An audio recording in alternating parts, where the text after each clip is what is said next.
Hello, I'm Karl Wells. My guest today is one of Canada's busiest, most talented, most versatile musicians. If you've ever been to a major production in St. John's with live music, you've probably seen his name. If you don't recognize him, you've no doubt seen his name. And his latest CD is called Kaleidoscope, and it's my pleasure to welcome Mr. Bill Brennan to the program.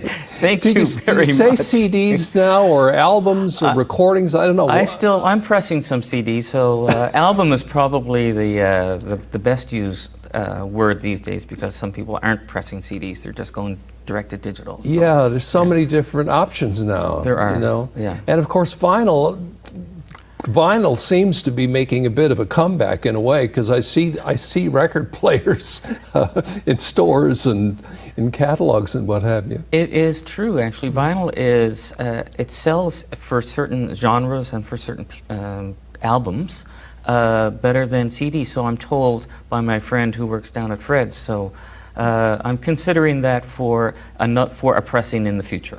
The thing about albums too is that you get the beautiful artwork. Which is not such emphasized as much with CDs, and of course if you're just doing MP3s or whatever they call them, there wouldn't be any artwork. And it's on the 12-inch disc, so you can read it better when you're somebody like my age. Exactly. Right? So. Yeah, that's right. Bill,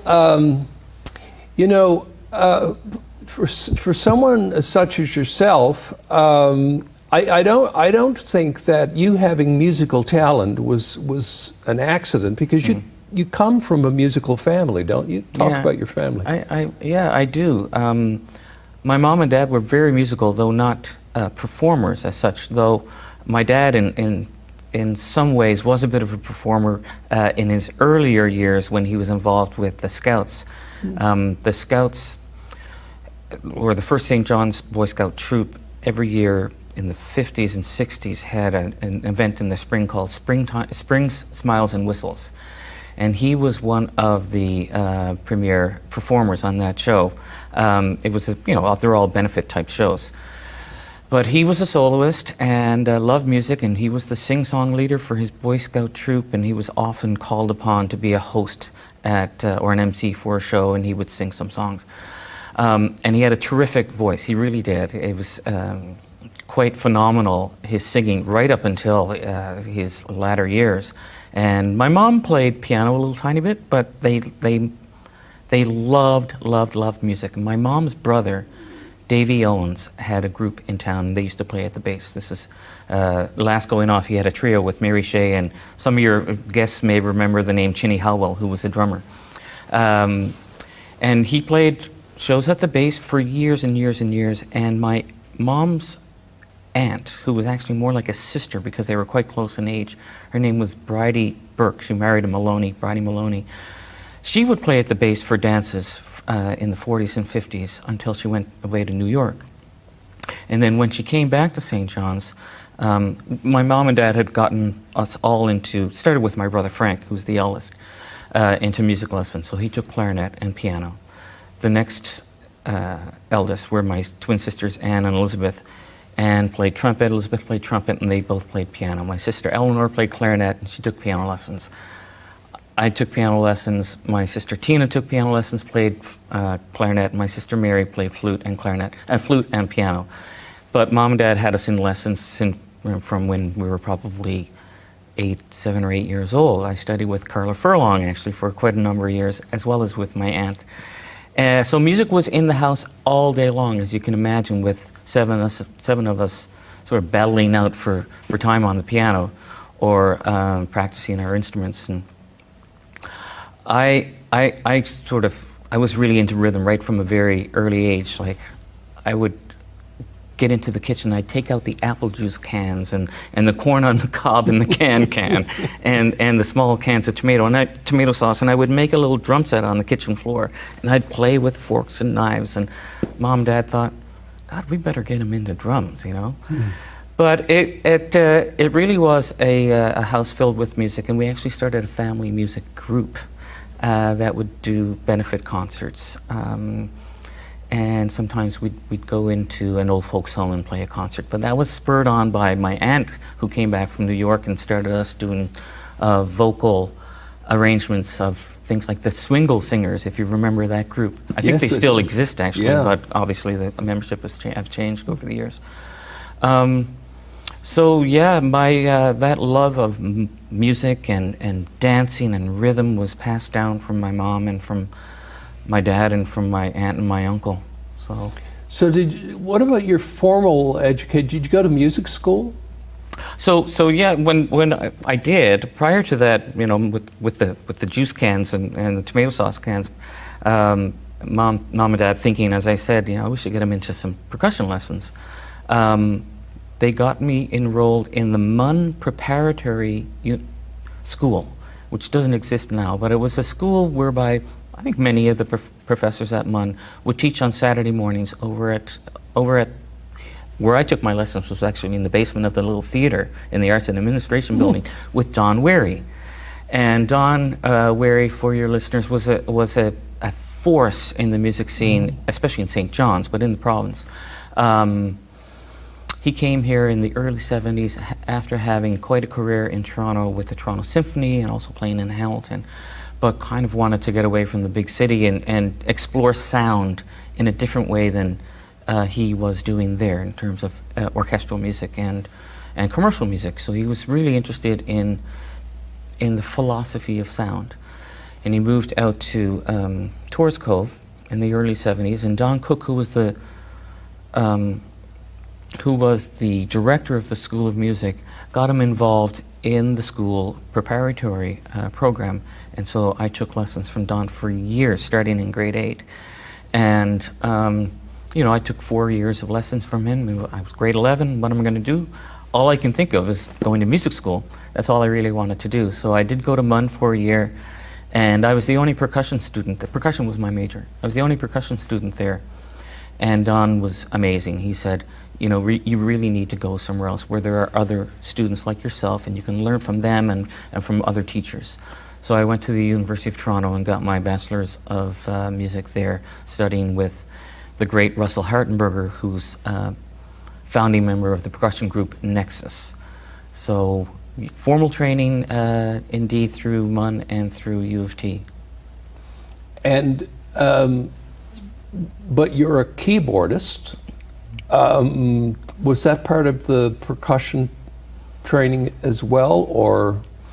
That's a good question, because it is a percussion instrument, because there, you know, you hit keys. Play the xylophone and whatever. Exactly. Yeah. So it's a pitched, all in the percussion family we have pitched musical instruments like you just referenced, the xylophone, the marimba, the glockenspiel. Right. Yeah.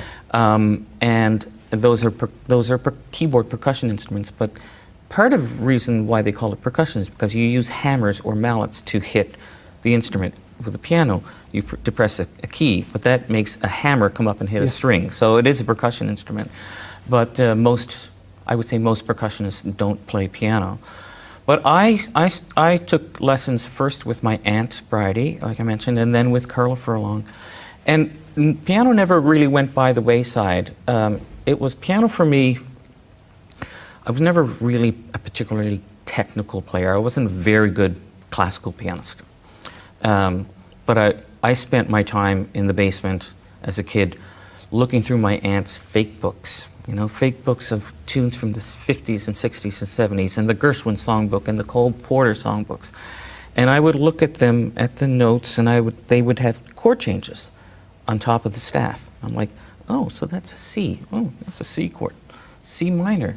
Oh, it has an E flat in it. Okay, now I know what a minor chord is. And I kind of learned a lot on my own from these fake books. And when I went to school in Toronto, I majored in percussion, but I kept playing piano. We had a piano in the percussion studio, and then my friend Mark, who was a pretty decent jazz vibes player, we would jam. And there were other percussionists who would, maybe someone might play drum set, and we'd have a bass player come in, and we'd learn these old jazz standards on our own.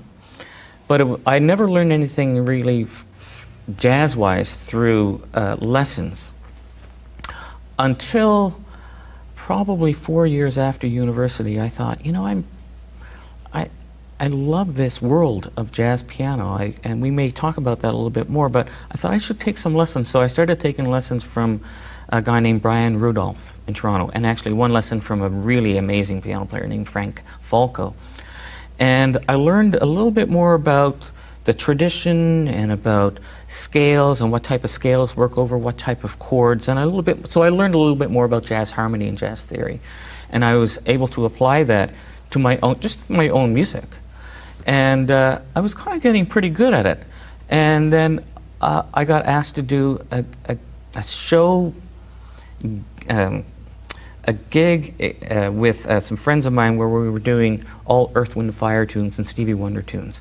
And that was sort of my bag. I really liked that. I'm like, geez, I'm getting pretty good at this, and people are starting to call me to do gigs, so I should be a bit more serious about my piano playing. So I took some more lessons, and all of a sudden, sort of in the mid-90s, and I realized that I was actually working half-time as a percussionist, as a gigging percussionist, and half-time as a gigging pianist. So it served me well all that time in the basement as a kid, you know, lots of time on my own, just learning how to play, learning what the music is about, you know. How did you actually begin your professional career? So U of T was an amazing school for percussion. Like I mentioned, Russell Hartenberger taught there. Robin Engelman, also a member of Nexus, taught there. A former member of a member of Nexus who used to teach at U of T, John Wire, who then moved to St. John's, was still in Toronto. One or two of the other members of the group were in Toronto. So it was a percussion mecca, and it still is. With Russell teaching there, and with him having such an extensive performing career, not just with Nexus, but as an extra musician with various high-level music groups in Toronto and commercial work, he sometimes wasn't able to do a gig because he was too busy. And oftentimes he would call on his students, or he would suggest his students for work. So in many ways, that's how I got into playing professionally in Toronto, is because of his expertise as a teacher, but his influence in the community as well. So many of his students, 4 or 5 of his students, started playing with an ensemble called the Evergreen Club Gamelan Ensemble. And I started playing with that group. Somebody noticed me playing with that group and said, "Hey, I really like the way you play. Do you want to do this concert with the North York Symphony Orchestra," say, for instance, you know, regional orchestras? And I kind of worked my way up through the minor leagues, as it were, of music in Toronto. So there you were in Toronto. Obviously, you know, Canada is a place where you've performed, but you've also performed throughout Europe and beyond over the years, dozen or so countries, I guess. What are some of the fondest memories you have of all of those experiences? Yeah. It's a good question, because they're all so unique, you know, like the cultures of our globe are fascinating. I think one of the places that I first went to that made an incredible impression on me was Japan. I went over there with a large group of percussionists to perform with a Japanese marimba player named Mika Yoshida. And I think just from the moment I landed there, it was a culture that I wasn't ready for.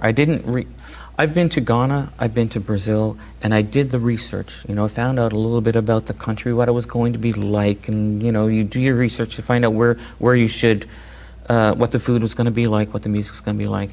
And I didn't really do that for Japan, because I was kind of being taken care of. You know, all the hotels were organized, all the meals were organized. I didn't really have to worry about any of that. So in some ways, I just wasn't ready for that culture shock. And it really was a very, very different culture. A culture of incredible respect for one another. Like, so for instance, I remember being on the streetcar, and it was the streetcar driver's when we got to the last stop of the streetcar driver, they were going to change drivers. He got up and he stood and he bowed to everybody on the streetcar. And I'm like, wow, that's quite something. So that respect was really really made me think about how I should lead my life, you know, respect for others. I'd never had sushi before. That was incredible, blew my mind. I had the best orange of my life there. We were talking about oranges earlier for breakfast before we started recording. It was just, the food was amazing. The audiences were incredibly enthusiastic. Getting back to respect, I remember getting on a domestic flight in Japan, and the flight was supposed to leave at 8:30, and it was 25 after 8, and we still hadn't boarded yet. And I thought, what's on to go? This is strange. And I thought, we'll never get off on time. Well, we boarded. It was like clockwork. It was amazing how fast everybody just respected one another, and we got on, and we were left on time. So it was really quite phenomenal, and also Japanese music and dance, which I got to experience while over there. Was something that I'd never really experienced before. The very slow moving dance style of traditional Japanese dance really blew my mind. I think that with one of the other experiences that I had was I had a duo with a dancer named Sarah Chase, an amazing dancer originally from the West Coast.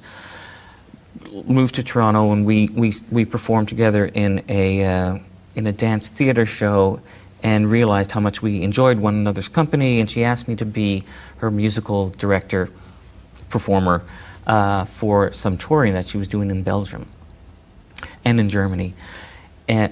And storytelling was a big part of her original work. And one of the projects that we did was to go into 4 people's homes in Germany. This happened in 4 different places in Germany, in Bonn, in Duisburg, in Dusseldorf, and the other place, in Cologne, or Köln. And we went into a person's home. They allowed us in their home without them being there to research their life through what they had in their home, through photo albums, through pictures, through their music, through family photographs, and we made a story about their life as we saw it. And it was really quite beautiful getting to know these people, just regular people.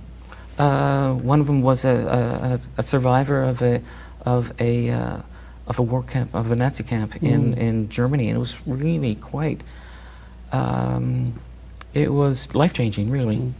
Yeah. Bill, you were, I had no idea that this was the case, but you were the music director for CBC Radio's Vinyl Cafe with Stuart McLean. I was. How did that happen, and what was that experience like? You know, so often in my life, I've been in the right place at the right time, or I've met the right person at the right time. And through a friend of mine, Andrea Koziel, and she's a longtime collaborator of mine, I got to know a friend of hers named Andy McNeil. And Andy was the librarian, one of the librarians at the CBC Library in Toronto, downtown. So for these shows, like the Vinyl Cafe and Morningside and other shows such as that, they often need music for the ends of a program, as music to go out into the news. Now the Vinyl Cafe is of course different, because some of the Vinyl Cafe shows were filmed in front of a live audience, but some weren't.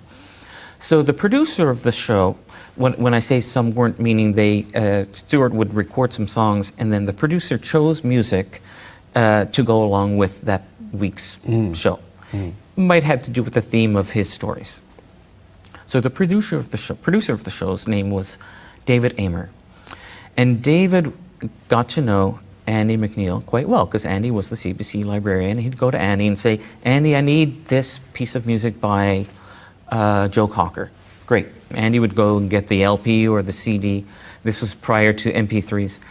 And they became friends. I was a friend of Andy. So David came to Andy one time and he said, Andy, I'm looking for somebody, a musical director for Stewart's Christmas show this year. This was the year after the famous Christmas concert where Stewart told the story about not being able to cook the turkey at home, and he had to go to the Four Seasons or something like that to cook the turkey, and it was a hilarious story. So that following year, the Vinyl Cafe Christmas show was a hot ticket, and it sold out in about 5 minutes. I had been, because I knew Andy, David called me up and said, I hear you're a great musician.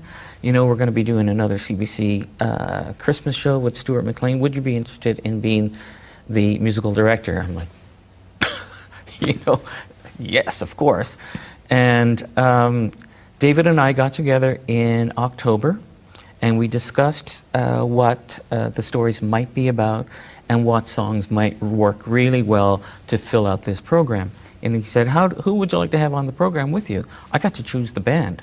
And I got to write all the musical arrangements for these, and they were all friends of mine, for these musicians. And it was a fall of intense joy with being able to make arrangements of very well-known Christmas carols and songs for this band of bass, drums, saxophone, trumpet, violin, 3 backup singers, and myself.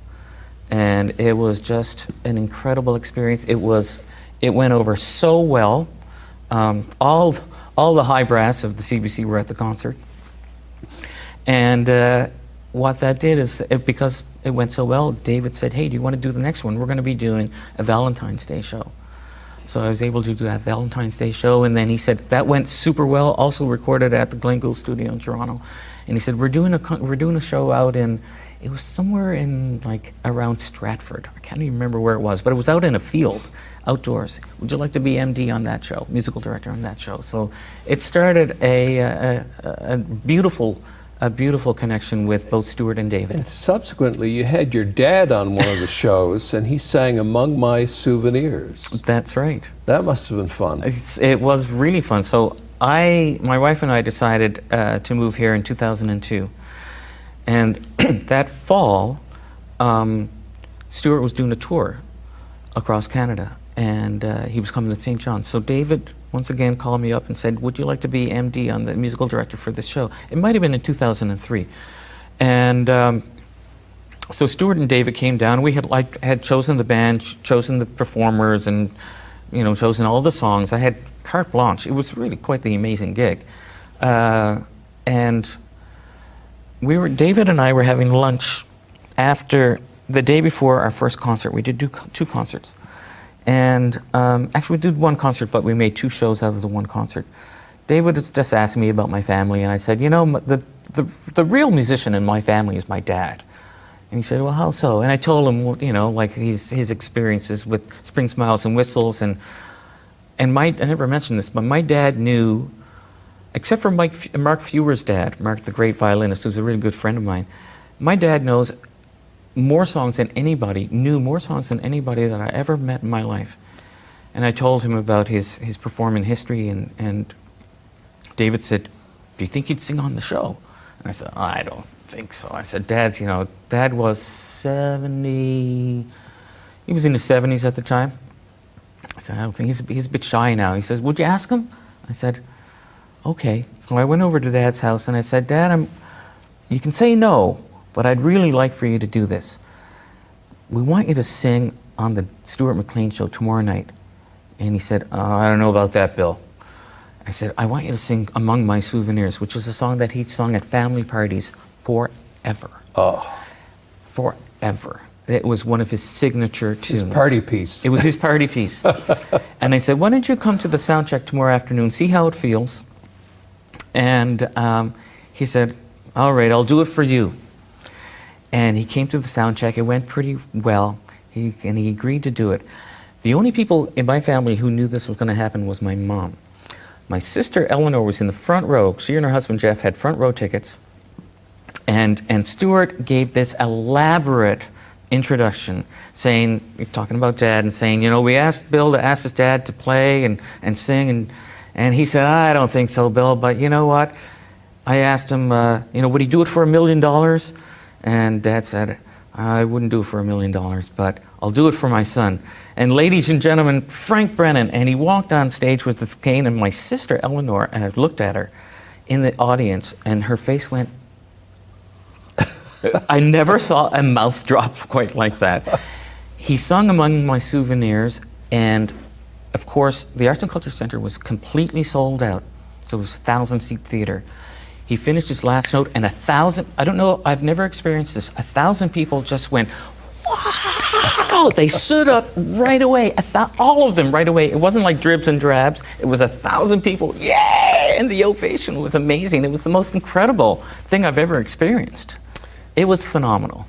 That's a great story to end on. Well, thanks so much for being on the program. It went like that. I did. Yeah. Oh my God, there's way more to talk about. Have me back another time. Yeah, we will. Yeah. Thanks so much. It's been a pleasure. Thank you for having me. Bill Brennan, ladies and gentlemen. And that's it for this edition of Karl Wells Point to Point. See you again next time.